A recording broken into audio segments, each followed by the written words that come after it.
Fala galera, Bruno João daqui pela Astron e hoje a gente vai trocar uma ideia sobre os diversos tipos de câmera que existem no mercado e quais são as diferenças entre elas, né? Não vamos entrar muito a fundo em nada, a ideia é mais que você tenha uma visão ampla e relativamente superficial até para ser sincero, mas compreender por que escolher uma e não a outra e qual é a evolução tecnológica que cada uma delas veio trazendo com o tempo.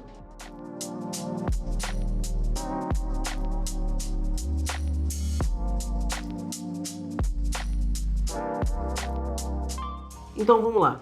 Tipos de câmera de forma bem genérica, as três principais que a gente tem são point and shoot, que são literalmente o que elas propõem, traduzindo, né? Point and shoot é uma coisa no sentido de apontar e atirar, então são câmeras que você simplesmente aperta para fotografar e pronto, como câmeras antigas analógicas que eram descartáveis, eram câmeras assim, você não configurava quase nada, era só meio que o flash.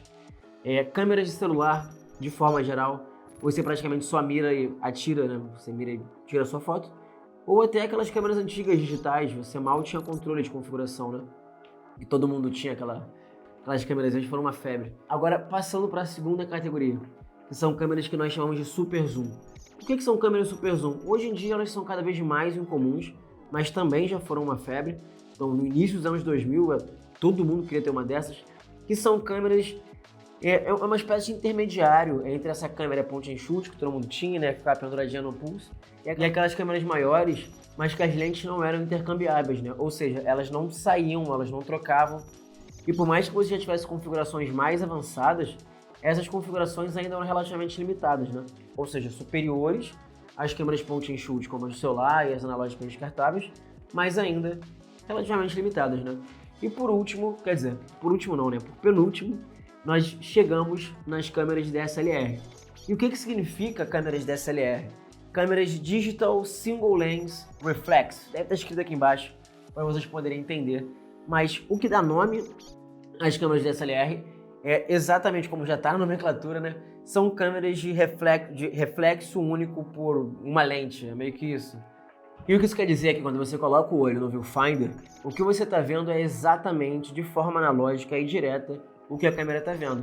Ela tem um jogo de espelhos, que é esse single lens reflector, esse reflexo espelho único, que ele fica posicionado bem na frente do obturador, né, na frente do obturador e do sensor, e numa posição que, com esse jogo de espelhos, quando a luz entra pela lente, e ela bate nesses espelhos, esse principal, né, na frente do sensor e do obturador, você vê exatamente, sem intervenções, do que a câmera está vendo. As câmeras DSLR, na verdade, elas têm esse termo digital, esse D na frente, mas elas são uma evolução das antigas câmeras DSLR, que eram câmeras single lens reflex, mas analógicas, né? Que são câmeras de lente intercambiável, ou seja, as lentes trocam, que você tem um controle muito maior sobre as configurações. Eu acho que, resumidamente, eu posso dizer que são câmeras de uso profissional. E posterior ao domínio, né, das câmeras DSLR, eu acho que eu posso dizer que a rainha de todas elas foi a 5D Mark III, acho que foi o ápice, né, das câmeras DSLR de fato, mas a gente vê o declínio das câmeras DSLR, acho que principalmente, posso até estar errado, talvez alguém jogue pedra aqui em mim, mas eu diria que com a 7S ali para 2013, 2014, que é quando a gente começa a ver o advento, com muita força, das câmeras de mirrorless. E o que seriam câmeras de mirrorless? São câmeras sem espelho. E como Digital Single Lens Reflex é o que define as câmeras DSLR, as câmeras mirrorless elas tiram esse espelho. Então você, diferente das câmeras DSLR, você tem um viewfinder digital. Ou seja, a imagem entra na câmera, o sensor interpreta essa imagem e o que você está vendo é uma representação digital do que está sendo capturado, né? Diferente da DSLR, que você consegue de fato ver a realidade, né? Uma coisa... eu posso estar sendo aqui meio pedante, gente, mas eu acho que o analógico ele sempre tem algo especial, sabe? É uma coisa meio vinil, sabe? Tem uma parada de verdade ali no que você está vendo.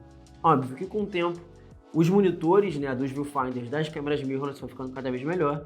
Então se você compara, por exemplo, de uma 7S com uma 7S 3 agora, é incomparável quase, né? Quando a gente pega, por exemplo, um viewfinder profissional de uma Blackmagic 6K Pro, é uma outra entrega também. Então, óbvio que com o tempo a gente está evoluindo muito e essa entrega do viewfinder digital está cada vez mais interessante. E cara, além da questão da diferença, né, de como que o viewfinder vai apresentar a imagem para você, você também tem uma vantagem muito grande que as câmeras, mirrorless são muito mais leves, podem ser menores. E se você é um fotógrafo, por exemplo, que quer viajar, você quer fazer várias fotos na tua viagem, você quer filmar muito evento, você quer colocar até num gimbal às vezes, um gimbal pode não conseguir segurar uma câmera muito pesada.